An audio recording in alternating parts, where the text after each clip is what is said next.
கடாயை காய வச்சுக்கிங்க. தேவையான அளவு எண்ணெய், கடுகு, கருவேப்பிலை, பச்சை மிளகாய் 2 கட் பண்ணி போட்டுக்கலாம். நல்லா வதக்கிக்கலாம். பூண்டு சேர்த்துக்கலாம். பூண்டை நசுக்கி போட்டுக்குங்க. உருளைக்கிழங்கு நல்லா வதக்கிக்கிங்க. தேவையான அளவு உப்பு,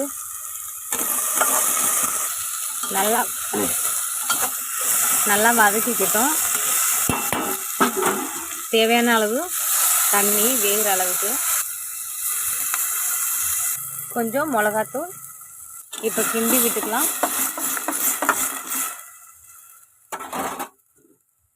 இப்போ நல்லா வேக விடலாம். எந்திரிச்சா இல்லையான்னு பார்க்கலாம்.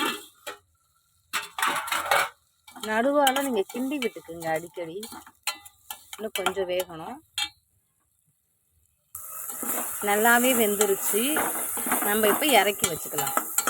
உருளைக்கிழங்கு ரெடி.